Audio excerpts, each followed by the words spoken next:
यहाँ पर दी गई हैं। उत्तर भारत के इलाकों में शीतलहर और सर्दी लगातार बढ़ती जा रही है और दूसरी ओर पारा लगातार गिरता जा रहा है।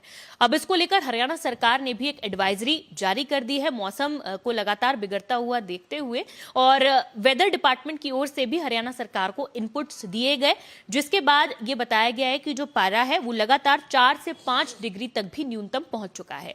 इस वक्त हमारे साथ सुरेंद्र पॉल साहब मौजूद हैं जो कि वेदर डायरेक्टर हैं, उनसे बातचीत करते हैं।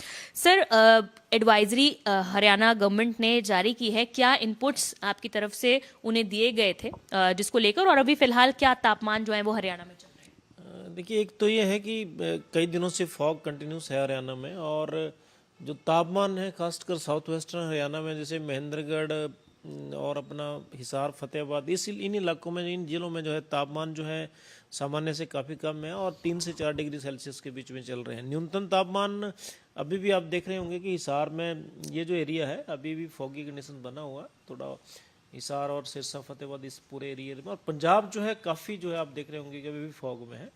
लेकिन हरियाणा का जो बाकी का एरियाज है, जैसे नॉर्थ ईस्टर्न पार्ट, चंडीगढ़ को भी हम उसमें शामिल कर रहे हैं, वो थोड़ा सा क्लाउड और फॉग फ्री है। तो इसी वजह से थोड़ा सा शीतलहर और ये सारे कंडीशंस बनी हुई हैं। और आने वाले दिनों में बात ये है कि अभी रेनफॉल के चांसेस नहीं है और वेदर ड्राई रहेगा। टेम्परेचर जो है न्यूनतम तापमान में कुछ और कमी आएगी, क्योंकि अभी फॉग उठा है तो रात को कूलिंग हो जाएगा। तो हरियाणा के ज़्यादातर एरियाज़ में टेम्परेचर कम होंगे। अगर हम पंजाब की बात करें तो पंजाब में भी ये वेस्टर्न एरिया जो है, भटिंडा, फजीलका, फरीदकोट, इन इलाकों में टेम्परेचर जो है 4 से 5 डिग्री सेल्सियस के बीच में चल रहे हैं। तो कुल मिला के स्थिति ये है कि कोल्ड वेव और कोल्ड डे कंडीशंस कुछ पॉकेट्स में बनी हुई है, और फॉग जो है लेट नाइट और अर्ली मॉर्निंग बड़ा कंटिन्यूस प्रोसेस है, लगातार हो रही है, और ये आने वाले दिनों में कंटिन्यू करेंगी 7 से 8 दिन। ये ज़रूर है कि बीच में दिन में धूप आएगी, लेकिन लेट नाइट और अर्ली मॉर्निंग रहेंगी। सर, कोई पोस्ट मानसून रेनफॉल एक्टिविटी की संभावना है आने वाले इन दिनों में? नहीं, अभी नहीं है। अभी तो फोरकास्ट तो ऐसा है कि 8 से 10 दिन कोई कुछ ऐसा पॉसिबिलिटी नहीं है बारिश की, ड्राई रहेंगी कंडीशंस। तो यही है कि जो है टेम्परेचर्स का रहेगा मेन, क्योंकि ड्राइनेस में टेम्परेचर कम होते हैं, और ऐसे में फिर ज़्यादा टेम्परेचर कम होते हैं तो फिर फ्रॉस्टी वेदर भी हो जाता है कई बार, जो फसलों को नुकसान करता है। एक्सट्रीम एरियाज में फॉग बढ़ने की भी संभावना है? हाँ, बिल्कुल है। जैसे नॉर्थ वेस्टर्न बेल्ट है पंजाब का, तो आप कह लीजिए कि नॉर्थ पार्ट और साउथ वेस्टर्न पार्ट्स, यहाँ पे चांसेस बहुत हैं जहाँ टेम्परेचर ऑलरेडी कम है। हरियाणा में भी संभावित है, लेकिन हरियाणा में फॉग लिफ्ट कर जाएगा। ये कि मॉर्निंग और लेट नाइट और अर्ली मॉर्निंग रहेगा, लेकिन बाद में फिर दिन में लिफ्ट करेगा।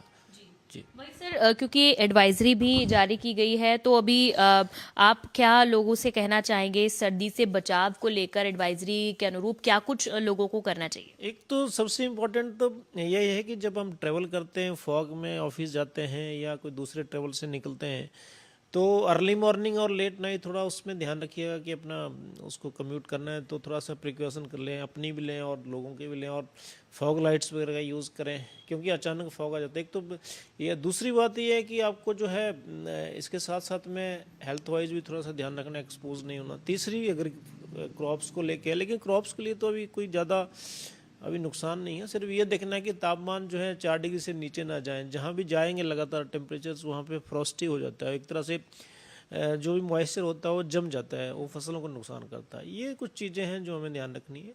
बाकी एज सच वेदर इस साल मॉडरेट है, कोई इतनी ठंड भी नहीं है अभी तक, लेकिन इन चीज़ों का ध्यान रखना है, खासकर विजिबिलिटी का। सर, जो आप लोग अपने घर में बहुत ज़्यादा किसी अंगीठी या हीटर का भी इस्तेमाल करते हैं, तो उससे बहुत ज़्यादा कार्बन मोनोऑक्साइड गैस भी बनती है, वो भी कहीं ना कहीं डेंजरस है, तो इसको लेकर भी आप कुछ कहना चाहिए? नहीं, वो ठीक है, क्योंकि ये सब चीज़ें हम गर्मियों में एसी का यूज़ करते हैं और अभी हीटर अप्लायंसेस का यूज़ करते हैं, लेकिन उनका भी ध्यान रखें कि वो अनअटेंडेड ना हो बहुत लंबे समय तक, ताकि कई बार वो भी ट्रेजिक हो जाती हैं। तो खासकर हमें एक तरह से वॉचफुल रहना चीज़ों के प्रति। और ये ज़रूर है कि 15 और 20 जनवरी के बाद जो है, क्योंकि टेम्परेचर जो है बाई डिफ़ॉल्ट जो है कम होने बढ़ने शुरू हो जाते हैं, तो ठीक स्थिति आ जाएगी और धीरे धीरे फिर हम जो है इससे ठीक आ जाएंगे, फॉग से भी बाहर आ जाएंगे और बहुत ठंड से भी बाहर आ जाएंगे। बहुत बहुत शुक्रिया सर बातचीत करने के लिए। तो मौसम विभाग के निदेशक सुरेंद्र पॉल साहब बातचीत कर रहे थे और उन्होंने कहा है कि 15-16 जनवरी के बाद जो तापमान है वो थोड़ा बढ़ना शुरू हो जाएगा और फॉग से और शीतलहर से भी निजात मिलनी शुरू हो जाएगी। लेकिन प्रॉपर जो एडवाइजरी गवर्नमेंट की तरफ से, वेदर डिपार्टमेंट की तरफ से लगातार उनके पोर्टल पर भी जारी की जाती है। तो फिलहाल चूंकि आने वाले 7 से 8 दिनों में फॉग जो है उसके बढ़ने की भी संभावना है और शीतलहर भी लगातार जारी रहेगी, इसलिए लोगों से अपील की गई है कि वो अपने प्रॉपर प्रिकॉशंस लें ताकि ठंड से बचाव हो सके और फॉग से जो एक्सीडेंट्स या इस तरह की घटनाएं होती हैं उनसे भी बचा जा सके। कैमरा पर्सन जतिन के साथ साक्षी शर्मा, इंडिया न्यूज हरियाणा, चंडीगढ़। और मेरे साथ फिलहाल इतना ही। बाकी की तमाम खबरों के लिए देखते रहिए इंडिया न्यूज।